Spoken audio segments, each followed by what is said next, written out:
Welcome to another edition of the Long-Term Investing Podcast. I'm Ernest Wong, Head of Research, and Barry is away this week, so I'm thrilled to be joined by Baskin Wealth's founder and chairman, David Baskin. Ernest, it's good to be here. We're going to talk today about a topic that we don't usually talk about on this podcast, which is yield.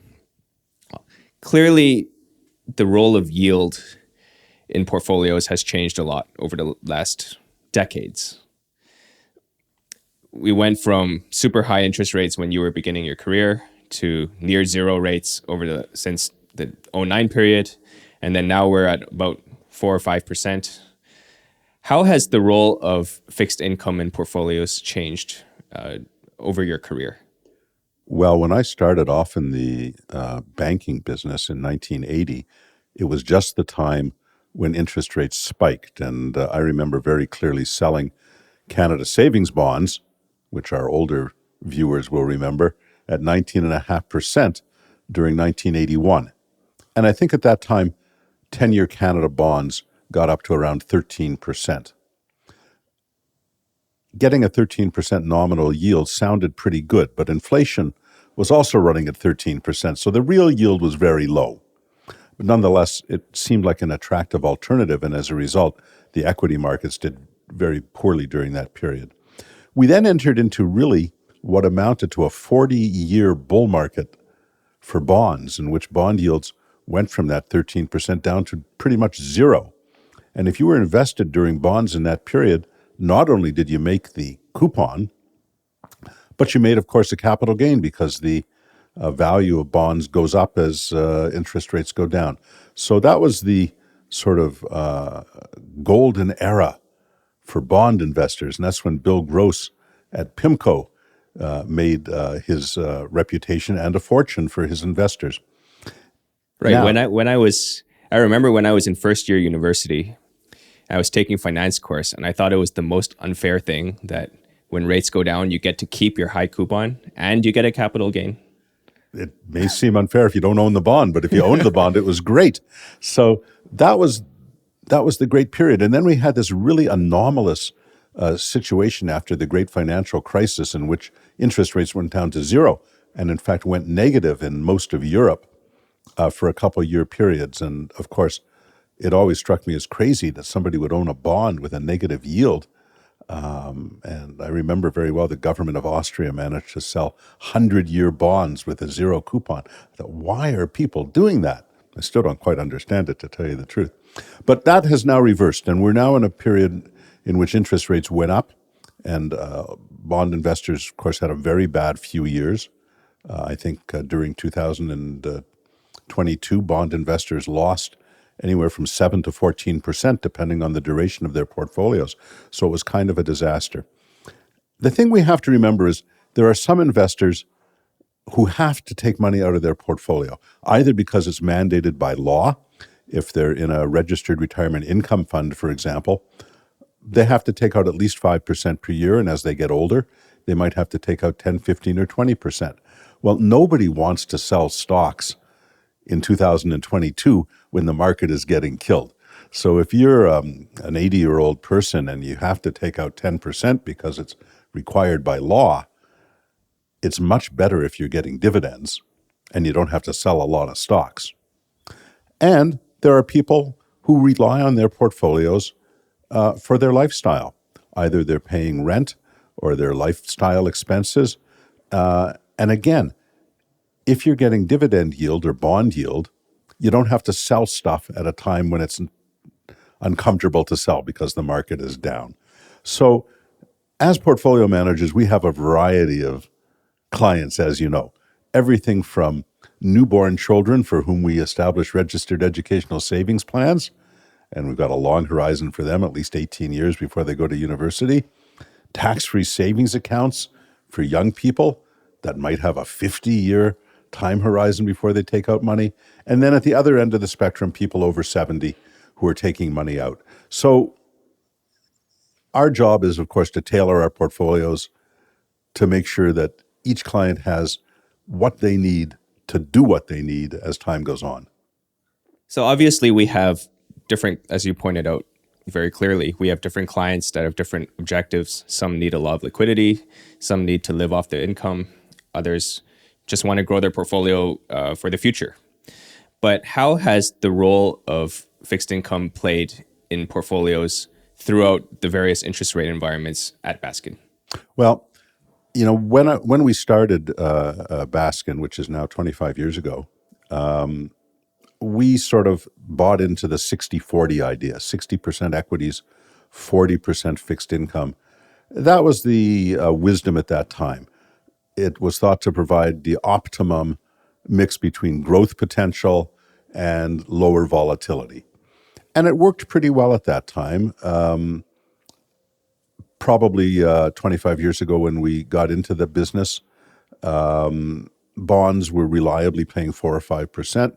Dividends on things like bank stocks and telephone companies were more like 3 and 3.5%, around 70% of the bond yield. So we could buy some stocks, buy some fixed income, make sure we had that liquidity and low volatility, and get clients what they wanted. But over time, as interest rates continued to decline, growth became a more attractive alternative. And many of our clients, even including older people over 70, we had to adjust our portfolios. And at one point, I guess, even our 70-year-old plus clients had portfolios that were 80% or 85% equity simply because they weren't getting paid to own bonds. So what did we do for them? Well, we had to buy stocks, but we could buy stocks that were paying dividends. So a good bond alternative would be one of those kind of stocks: banks, telephone companies, utilities, pipelines, the stocks that make up, in fact, the greater part of the TSX. Those were good alternatives for people who needed that income. And so for that 20% fixed income allocation, I joined Baskin Wealth in 2016.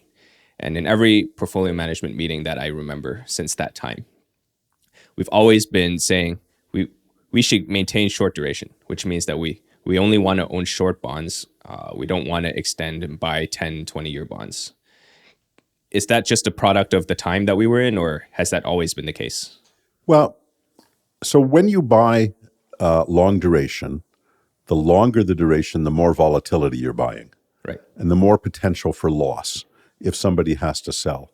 So again, for our clients, what's our role? Our role here really is to ensure that people can maintain their lifestyle during retirement for the rest of their lives.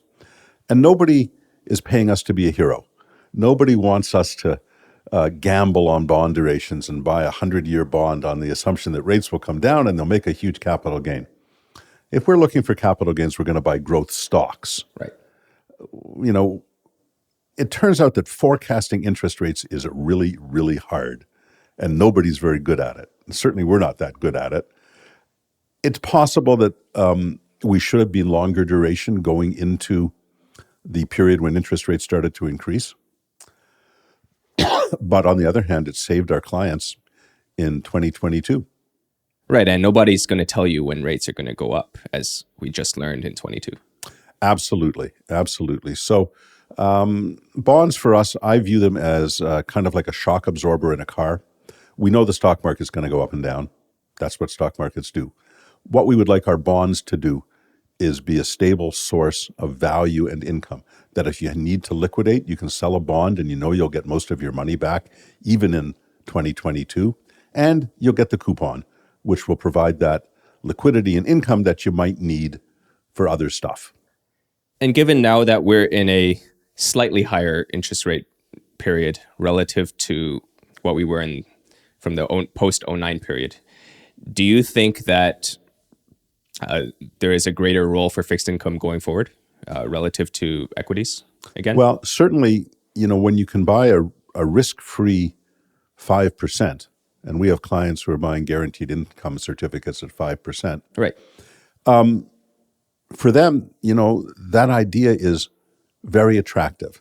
They've had the ups and downs. I mean, if you look at 2022 and 2023, what a roller coaster. I mean, markets got killed in 2022 and then had a huge rebound in 2023. A lot of clients would say, I want to get off the roller coaster, put some of my money at 5%, and I'm very happy with that. much happier than I would have been 3 years earlier putting money at 1.5%. And it's very understandable. We had the chairman of the Fed, Chairman Powell, yesterday testifying.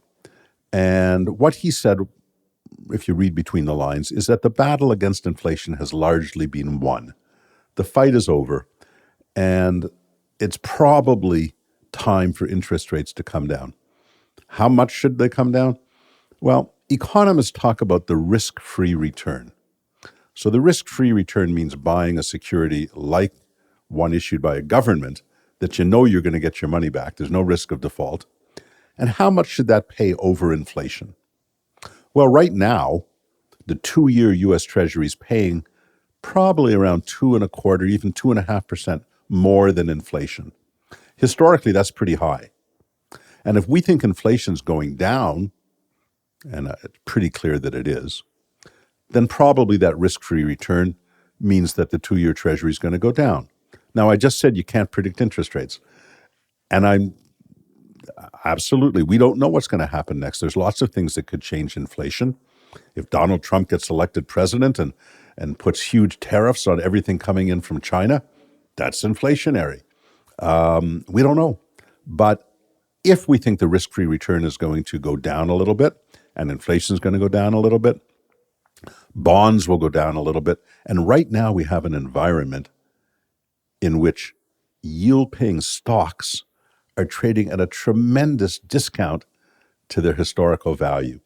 So what do I mean by that? If you look at, for example, the 3 large Canadian telephone companies, Bell, TELUS, and Rogers, each of them has an enormous dividend yield right now. Bell over 9%, I think TELUS over 7%. Why is that? Well, people have seen that those stocks have been lousy performers for 5 years. And they said, look, if I'm going to be in those stocks, you have to pay me a big dividend because the stock price has been lousy. And you're competing against a 5% GIC. So you're going to have to pay me a lot more than 5% to take that risk.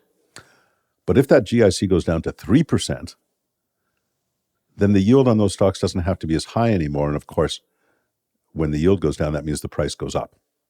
Yeah, I do want to talk about dividend stocks a little bit later. But before that, let's talk a little bit about preferred shares, because I think it's a bit of a it's a small market in Canada that people kind of know it's out there, but they don't really spend a lot of time thinking about it. What do you think about the role of preferred shares in the portfolio today? They've been a wealth destroyer for retail investors. And if you ever wondered whether corporate treasurers were smarter than retail investors, the preferred share is your proof text, because the corporate treasurers always issued them at the right time for them, and retail investors always bought them at the wrong time for them. My view now, and this is as a result of 25 years of education, of doing this for a living, is that preferred shares are best left to institutional investors. If you're running Canada Pension Plan, or you're running a foundation or an endowment, preferred shares are good. They allow you to lock in a yield and know what you're going to get. For retail investors, they always seem to get wrong-footed. They always seem to buy them just at the wrong time. And we've had various innovations which have not really helped the retail investor. The reset preferred shares always seem to reset at the wrong amount, and retail investors were always getting killed. So we're not big investors in preferred shares anymore for that reason, with one exception. There is a class of preferred shares which are variable and based on the prime rate, which we think are pretty attractive, simply because the prime rate's pretty high right now. And if the prime rate goes down, of course, the value of those shares is going to go down as well, because the yield will go down. Right. But they're priced at a discount to par, so they can't go down too much. But by and large, my feeling about preferred shares is we should leave them alone. And I think there's a case to be made that the preferred share market is going to get continually smaller over time. Number one, because investors have gotten burned so many times. But I think on the issuance side, you have the banks are no longer issuing them as much as they used to, because they have these, I think, what they call limited recourse notes now, which are much more attractive because they can deduct the interest against their income. And then there was, and I think in the most recent federal budget, financial companies now have to pay tax on dividends that they're getting from preferred shares. So there's no reason to own them as well.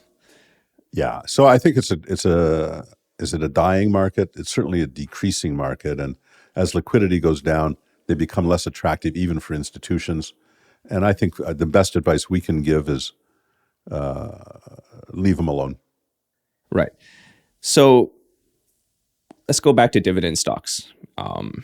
They've certainly been underperforming Five or group 10 years. for 5 to 10 years. I think a lot of that has to do with the fact that, again, you're getting 5% on a GIC now. So why take equity risk if you're getting 5% guaranteed? So what do you think is the role for, what do you think the role of dividend stocks can play in a portfolio for somebody who does want income, but is able to get that in fixed income? Right. So dividend stocks have always been attractive, and they've always been the favored method for Canadians to invest in equities because they seem to give the blend of possible growth plus reliable yield. It's been a disappointment if you look at the three big telcos we talked about a few minutes ago. Each of them are down over the last 5 years. If you look at things like TC Energy, the former TransCanada Pipeline, Canadian Utilities, Emera, the big Maritimes utility company, Enbridge, all of those stocks have done very poorly. People didn't get what they hoped. They got the yield, Right. but they didn't get any of the growth. Nonetheless, as we talked about, if you are in a situation where you know every month you're going to be taking money out of your portfolio because either you're forced to by the government or you need it to live on, it's pretty nice to have an Enbridge paying you whatever it is, 9%, and a Bell Canada paying 9%, and you just get that money and you don't have to sell, and you can say to yourself, well, yeah, Bell Canada's, the value's gone down, but I'm getting the dividend, and probably the value will go back up. Why do I say probably the value will go back up? Because of the inverse relationship between the dividend yield and the price of the stock. And if we do see reductions in both the United States and Canada for interest rates, then we're going to see overperformance by those sectors, the pipelines, the telcos, the banks, and the utilities, certainly compared to the last 5 years. And it may be that the patient people who have held those stocks for 5 or 10 years and been disappointed in the returns will suddenly have a renaissance, and they could see 30% returns in a 2 or 3 year period as those stocks recover. Do you think that the recent change in the capital gains inclusion rate, which obviously makes capital gains and capital appreciation less attractive than dividends for large portfolios and corporates, do you think that changes the calculus at all? It does somewhat, because if you're going to take a risk on a stock like NVIDIA or one of the emerging AI stocks, you're doing it because you feel that when it goes up, you won't have to pay as much tax as you would on other stuff. But that's now been largely equalized in Canada. The effective tax rate on dividends is now almost exactly the same as the effective tax rate on capital gains. So to a certain extent, you're taking that risk, but the government's taxed away part of the reward. So a prudent investor should look at that and say, am I still prepared to take that equity risk when the government's taking away so much of the win if I do happen to hit it? No, I think what you said made a lot of sense about how dividends can play a role in investor portfolios. But then here at Baskin, we recently sold some dividend. I would say they're dividend champions viewed as. So we sold TD Bank, we sold BCE, we sold TELUS. I think there were company-specific reasons why we sold most of them. So let's start with TD Bank. Why do we sell TD Bank, and what do we see go differently for TD versus some of the other banks in the sector? It's very interesting, Ernest. In my time in this business, the banks have somehow managed to differentiate themselves one from the other. It used to be thought Just buy the bank that's gone down the most last year, and probably it'll go up this year, and you'll do fine. And many portfolio managers owned all the five big banks because they couldn't really distinguish among them. But really, over the last 15 years or so, the banks have taken steps to differentiate themselves. TD established a huge retail footprint in the eastern United States. If you go to Manhattan, there's a TD Bank on almost every corner. It's remarkable. Bank of Montreal established a huge presence in the U.S. heartland, Chicago, Minneapolis, and that area. Bank of Nova Scotia, of course, has always been the international Canadian bank. So they've become differentiated. Unfortunately, TD Bank stumbled. And most recently, the head of compliance for TD Bank resigned because there was a huge failure in their anti-money laundering regime, and perhaps in other areas that we're yet to learn about. And they're in line for a very large fine from the agencies in the United States. We have a saying, which we didn't make up, but which I think is true, and which every homeowner knows. When you see one cockroach, you know there's other ones. There's never one cockroach. And when you see one systemic problem in a company, as we saw in TD Bank, you know there's probably other ones as well. And the fact that the head of compliance was forced to resign tells me that the issues are deep and systemic. Do I want to own a bank that has deep and systemic compliance issues or anti-money laundering issues or other governance issues? The answer is no. They may get punished by the market to an extent that actually outweighs the amount of any penalty or fine. That's typically what happens. And why do we want to be around for that? No, and I think we've all read the articles about what happened with TD's compliance failures.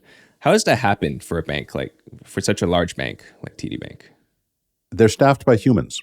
The short answer is they're staffed by humans, and it may be that somebody at the level of a teller is susceptible to being bribed. Maybe somebody at the level of a branch manager is susceptible to being bribed. There's a lot of links in the chain, and you have to have a compliance regime that's sufficiently robust to examine those links in the chain and not get fooled. And that's complex. Right. And so for the telcos, we currently, to my knowledge, don't own any telcos for clients. First time in 25 years. What do we see well, I can partly answer that as the head of research. I think one of the issues that we're seeing with the telcos is that, and I've seen this anecdotally as well, is that when you have for a telecom, basically, if you're building out fiber in a city, it doesn't cost you anything really to add the next customer. And that's great if the city's growing and people are coming into Canada and you're adding all these customers. But in a situation where population and immigration growth might be slowing down, you have to steal customers from each other. And I realized this when, I think 2 years ago, there was a Bell rep who came to my house unsolicited, just knocked on my door. And he said, "You want to switch to Bell?" And I said, "Why would I do that?" Because I was a Rogers customer at that point. And he said, "Well, you'll switch because I'll give you all this stuff. I'll give you a $200 gift card. I'll give you a free year of cable. I'll give you free Crave. Your internet bill is going to be slashed in half." I said, "Okay, I'll do that. It's the same to me." So I switched. And I think that's kind of a situation that you're seeing today, is that. Yeah, I liken it to what the Canadian beer market used to be like before the craft brewers arrived. Every bottle of beer that was sold had to be stolen from the other beer company, right? Right. Molson's could steal it from Labatt's, or Labatt's could steal it from Molson, but they were just swapping market share. And that's really the way it is with the three big telcos. And of course, the federal government has said, we need more competitors in the market. We need robust fourth and fifth competitors to drive down prices.